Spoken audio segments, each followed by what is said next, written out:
الحمدللہ وکفا والسلام علی عبادہ الذین اصطفى خصوصاً علی سید الرسل وخاتم الانبیاء اما بعد فاعوذ باللہ من الشیطان الرجیم بسم اللہ الرحمن الرحیم والعصر ان الانسان لفی خسر الا الذین آمنوا وعملوا الصالحات وتواصوا بالحق وتواصوا بالصبر صدق اللہ العظیم وصدق رسولہ النبی الکریم الامین والصلاة والسلام على سید الانبیاء والمرسلین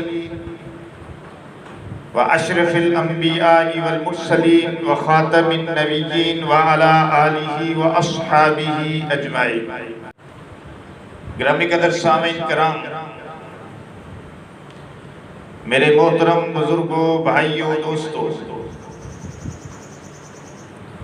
آج 24 رمضان المبارک 1442 ہجری 7 مئی 2021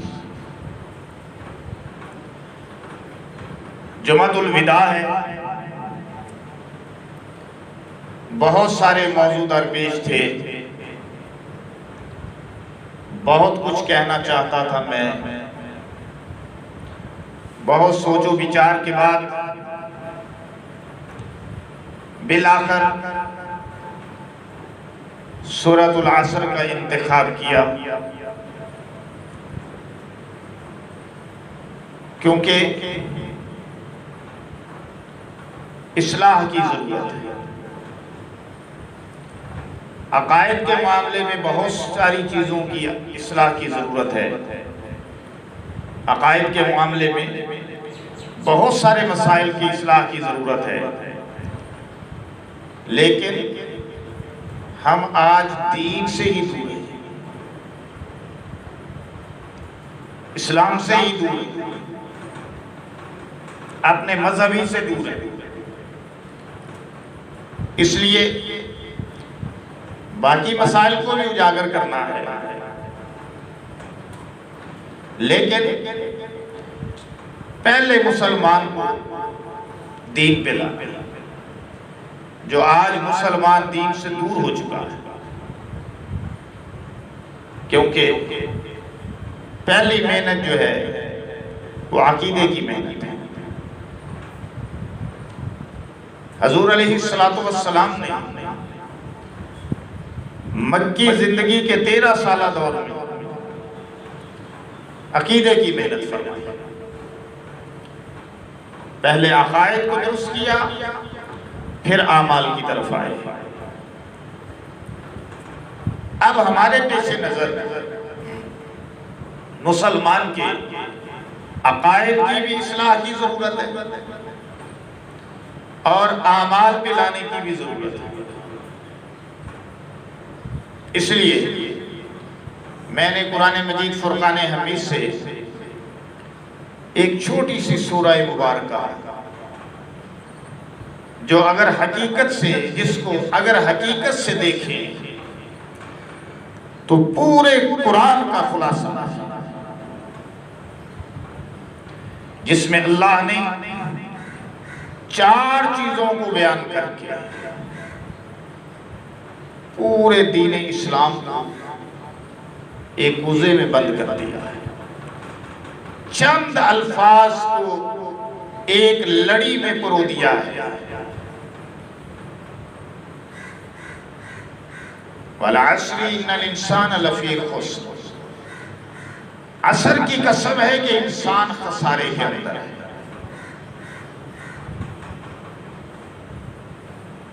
بہت مؤثر انداز کے ساتھ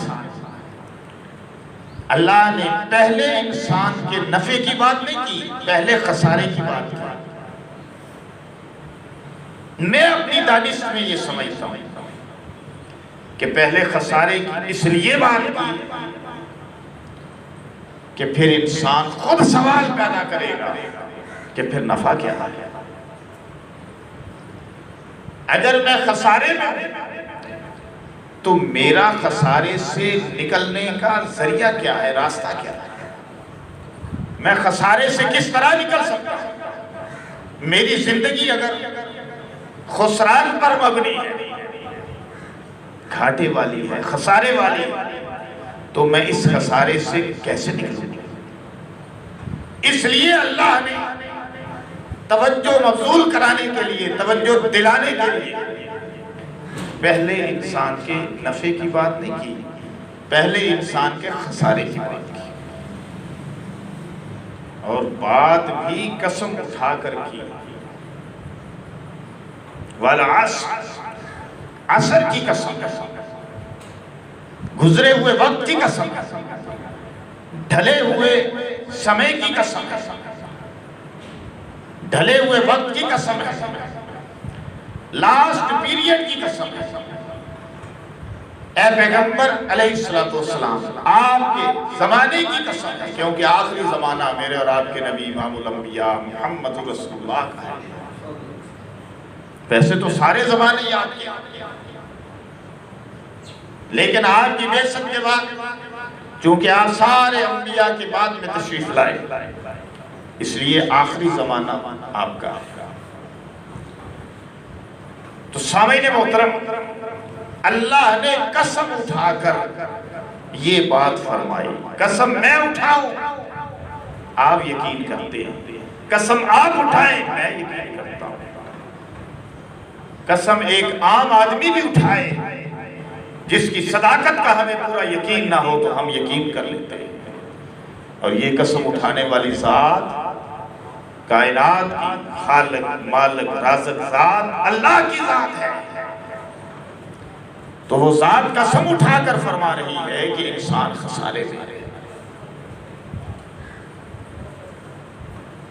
ان الانسان لفی خسر، بے شک انسان خسارے میں۔ سوال پیدا ہوا، اب سوال پیدا ہو گیا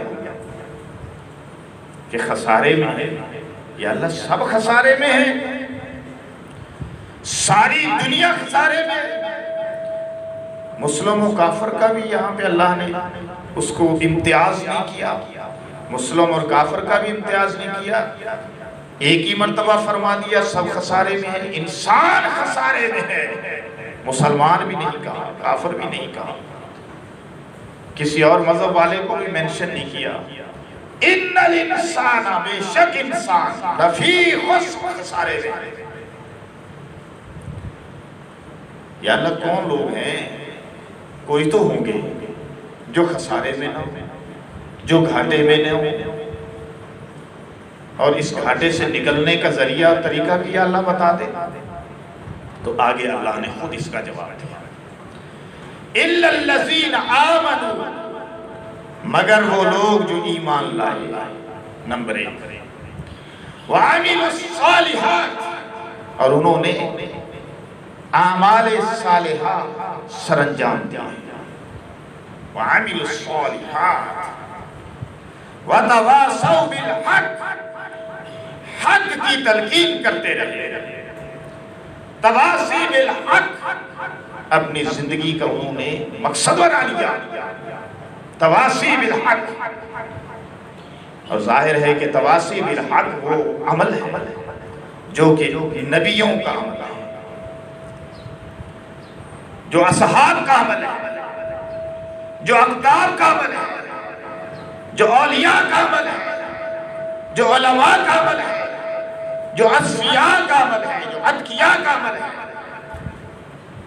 یہ عمل تو نبیوں کا ہے، اور ان کے صدقے باقی جتنے میں نے گنوا دیا یہ تو کام ان کا ہے۔ تواصی بالحق،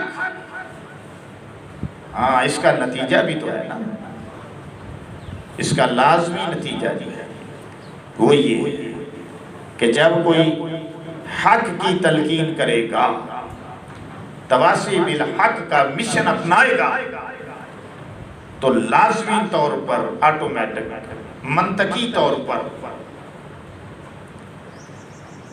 نفسیاتی لحاظ سے بھی اس کو مسائل سے تکلیفوں سے گزرنا پڑتا. انبیاء کرام کی ہسٹری اٹھا کے دیکھ لیجئے کہ جب انہوں نے تواصی بالحق کا فریضہ سر انجام دیا تو راستے میں رکاوٹیں آئیں، تکلیفیں اٹھائیں. انبیاء کرام کو آروں سے چیر دیا گیا، ان کے جسموں کے اوپر سے کنکھیوں کے ساتھ گوشت نوچ لیا گیا، سولیوں پہ چڑھا دیا گیا، وطن سے بے وطن کر دیا گیا. اپنوں نے بھی ستایا، بیگانوں نے بھی ستایا. جب تواصی بالحق کا فریضہ اپنایا، اس کا لازمی نتیجہ ہے کہ جب بھی حق کی بات کی جائے گی باطل قوتیں آٹومیٹک سامنے آئیں گے. ستیزہ کار رہا ہے ازل سے تا امروز، ستیزہ کار رہا ہے، علامہ اقبال نے کہا ستیزہ کار رہا ہے ازل سے تا امروز، چراغ مصطفی سے شرار ابو لہبی. مصطفیٰ کے نور کے چراغ سے ابو لہب کا شرار ہمیشہ برسرے پیکار رہا، ستیزہ کار رہا. یہ ازل سے آج کی بات نہیں، ازل سے ہے، ابد تک رہے گا. یہ نہیں ہو سکتا کہ اب ہم فریضہ سر انجام دیں تو راستے میں رکاوٹیں نہ آئیں. رکاوٹیں آتی ہیں، لیکن جو لوگ حق کے راستے پہ چلتے ہیں، والذین جاہدوا فینا لنہدینہم سبلنا، جو ہمارے راستے پہ جہاد کرتے ہیں، جو ہمارے راستے پہ محنت کرتے ہیں، نکلتے ہیں آگے، تو ہم ان کے لیے راستے کھول دیتے ہیں. لنہدینہم سبلنا، ہم ان کے لیے راستے کھول دیتے ہیں. تو پھر آٹومیٹک نتیجہ ہے تواصی بالحق کا کہ مسائل آئیں گے، تکلیفیں آئیں گی، امتحانات آئیں گے، پریسکیوشنز آئیں گی. اس کا لازمی نتیجہ ہے تو اس پہ صبر کرنا. وَتَوَاصَوْا بِالصَّبْرِ، اور اس سورہ مبارکہ کا چوتھا سٹیپ جو ہے وہ صبر ہے. اور جب آدمی صبر سے، ثبات سے اور مزاج کے استقلال سے آگے بڑھتا جائے گا تو اللہ تعالیٰ اس کے لیے راستوں کو کھولتے چلے جائیں. اب یہ مختصر ابتدائی تمہید سمجھ لیں. اس ابتدائی مختصر تمہید کے بعد میں جو آپ کے سامنے اسی سورہ کے تناظر میں عرض کرنا چاہتا ہوں، اسی سورہ کی تفسیر میں عرض کرنا چاہتا ہوں، وہ ہے ایمان اور عمل صالح. بلکہ زیادہ تر فوکس ہمارا عمل صالح پہ ہوگا کہ اسی کی میں وضاحت کروں. قرآن مجید کے اندر کئی مقامات، متعدد جگہوں پر اللہ پاک نے ایمان اور عمل صالح کو بیان کیا، اس کے نتائج کو بیان کیا، اس کے فضائل کو بیان کیا، واضح طور پر بینات انداز کے ساتھ بیان کیا. اس کو اگر ایک مسلمان اچھی طرح سمجھ لے تو کوئی وجہ نہیں ہے کہ اس کی زندگی عمل سے خالی رہے، ابہام ختم ہو جائے. سامعین محترم، قرآن مجید میں اللہ نے سورہ 3 کے اندر اس کی وضاحت فرمائی اور 4 قسمیں اٹھا کر فرمائی. والتین والزیتون وطور سینین وہذا البلد الامین. 3 کی قسم ہے، زیتون کی قسم ہے، طور سینہ کی قسم ہے، اور اس عظمت والے شہر جس میں اے محمد صلی اللہ علیہ وسلم آپ تشریف فرما ہے اس کی قسم ہے. 4 قسمیں اٹھائیں. لَقَدْ خَلَقْنَا الْإِنسَانَ فِي أَحْسَنِ تَقْوِيمٍ، ہم نے انسان کو احسن التقویم، انتہائی بہترین پیدا کیا. انسان کی بھی بات ذیل میں کر دی اللہ نے 4 قسمیں اٹھا کر. لقد خلقنا الانسان فی احسن تقویم الا الذین آمنوا وعملوا الصالحات فلہم اجر غیر ممنون۔ ہاں، جو لوگ ایمان لائے، جنہوں نے اچھے اعمال سر انجام دیے، فلہم اجر غیر ممنون، ان کے لیے ایسا اجر ہے جو کبھی ختم نہیں ہونے والا۔ وہ اجر برابر بڑھتا ہی چلا جائے گا، وہ مدارج چڑھتا ہی چلا جائے گا، وہ اجر ملٹی پلائی ہوتا چلا جائے گا، کبھی ختم نہیں ہوگا۔ ایسا اجر غیر ممنون کا یہ مطلب ہے کہ وہ اجر بڑھتا ہی چلا جائے گا، ختم نہیں ہونے والا۔ دوسرے مقام پہ فرمایا والذین آمنوا وعملوا الصالحات اولئک اصحاب الجنہ، جو لوگ ایمان لائے اور جنہوں نے نیک اعمال سر انجام دیے وہ جنت والے لوگ ہیں۔ تو جنت کا ٹکٹ کس کو ملے گا؟ ایمان والوں کو اور نیک اعمال کرنے والوں کو۔ کامیابی کن کو ملے گی؟ ایمان والوں کو، نیک اعمال سر انجام دینے والوں کو۔ فلاح کن کو ملے گی؟ ایمان والوں کو، نیک سر انجام دینے والوں کو۔ دنیا اور آخرت میں بہترین زندگی کس کو عطا ہوگی؟ ایمان والوں کو، عمل صالح والوں کو، جس کا بڑا نتیجہ جو ہے وہ جنت کی صورت میں ملے گا۔ اولئک اصحاب الجنہ، فرمایا یہ جنت والے لوگ ہیں، یعنی حقیقت میں جنت کے حقدار ہی یہی لوگ ہیں جو ایمان والے ہیں اور عمل صالح سر انجام دے رہے ہیں، دوسرے نہیں۔ جو نہ ایمان لائے نہ انہوں نے نیک اعمال سر انجام دیے تو وہ دعویٰ کریں کہ ہم جنتی ہیں، تو ان کا دعویٰ ایک دیوانے کی بڑھ ہے اور کچھ بھی نہیں، ایک دیوانے کا خواب ہے اور کچھ بھی نہیں۔ دوسری جگہ فرمایا قال اما من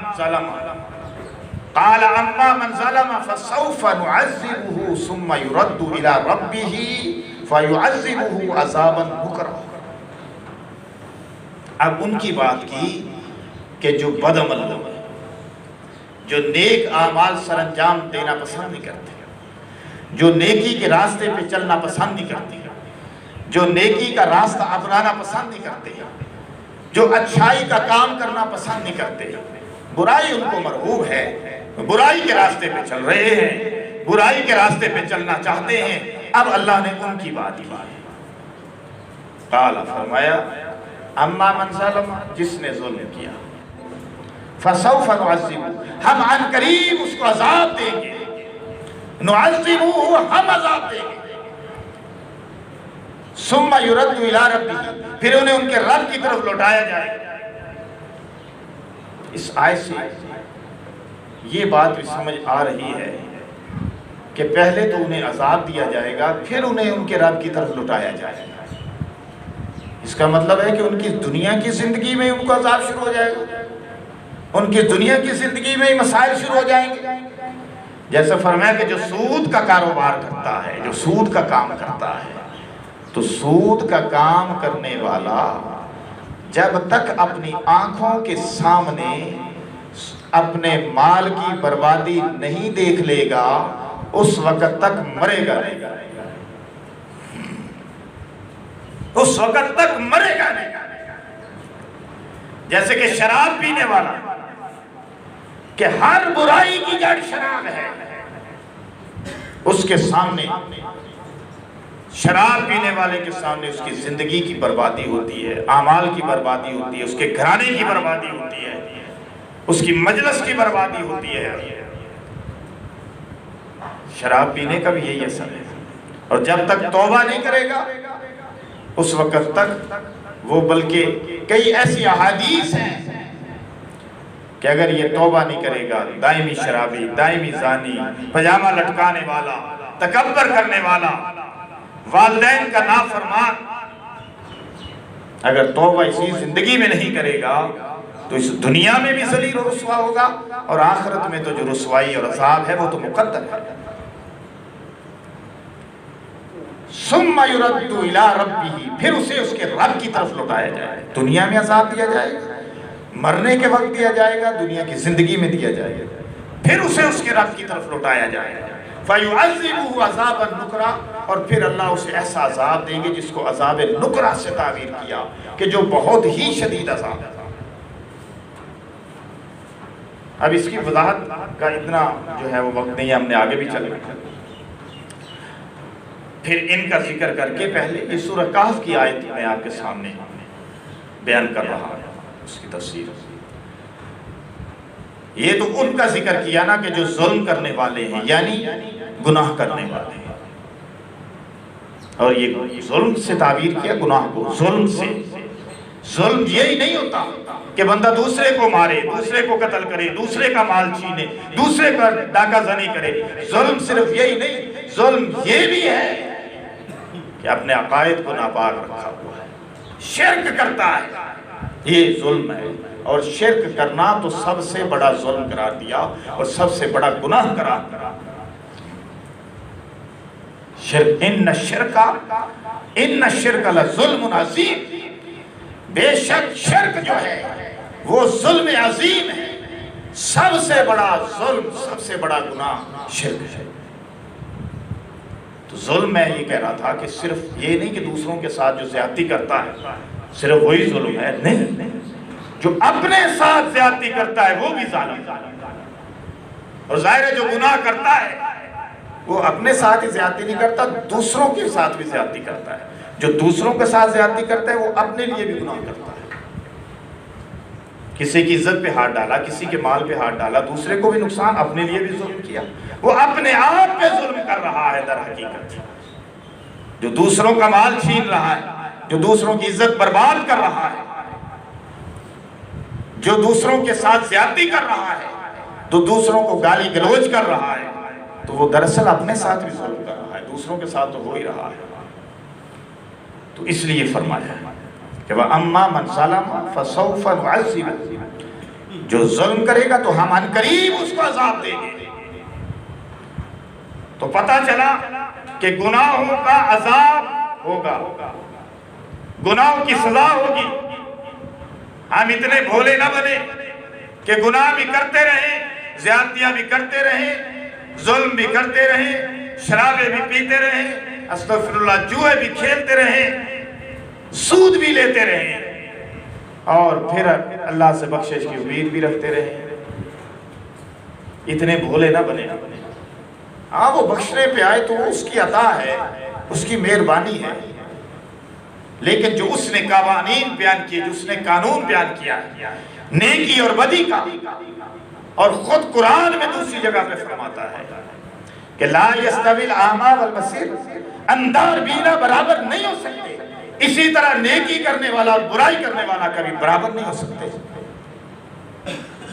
جاننے والے، علم والے اور جاہل کبھی برابر نہیں ہو سکتے، یہ اللہ نے قرآن میں صاف کہا۔ جاننے والے اور نہ جاننے والے کبھی برابر نہیں ہو سکتے، نیکی کرنے والے اور بدی کرنے والے برابر نہیں ہو سکتے، نماز پڑھنے والے نہ پڑھنے والے کبھی برابر نہیں ہو سکتے، زکوٰۃ دینے والے نہ دینے والے کبھی برابر نہیں ہو سکتے، اسی طرح روزہ رکھنے والے نہ رکھنے والے کبھی برابر نہیں ہو سکتے، رب کے سامنے مناجات کرنے والے اور جو ہے وہ غفلت کی نیندیں سونے والے کبھی برابر نہیں ہو سکتے۔ اگر یہ برابر ہوگا تو نیکی کرنے والوں کی نیکیاں کہاں جائیں گی؟ پھر اللہ کے قوانین کہاں جائیں گے؟ تو گرامی قدر سامعین، ہاں وہ بخشے تو میں عرض کر رہا تھا کسی ایک چیز پہ بخش سکتا ہے، وہ تو اس کی عطا ہے۔ گرامی قدر سامعین، اب یہ اللہ نے بیان کیا ان لوگوں کا جو بد عمل ہے، جو ظالم ہے، کہ ان کو میں سخت عذاب دوں گا دنیا میں بھی آخرت میں بھی۔ اور پھر فرمایا وَأَمَّا مَنْ آمَنَ وَعَمِلَ صَالِحًا، ہاں وہ لوگ جو ایمان لائے اور اچھے اعمال سر انجام دیے۔ وَأَمَّا مَنْ آمَنَ، وہ لوگ جو ایمان لائے، وَعَمِلَ صَالِحًا، جنہوں نے اعمال صالحہ سر انجام دیے، فَلَهُ جَزَاءٌ الْحُسْنَى، ان کے لیے بہت اچھی جزا ہوگی۔ جو اعمال سر انجام نہیں دے رہے، اعمال صالحہ سر انجام نہیں دے رہے، ان کے لیے اللہ نے فرمایا سزا ہوگی۔ اور جو اعمال صالحہ سر انجام دیں گے ان کے لیے بہترین جزا ہوگی. جزاء الحسنی، حسنہ اچھی خوبصورت بہت اچھی جزا ہوگی ان کے لیے.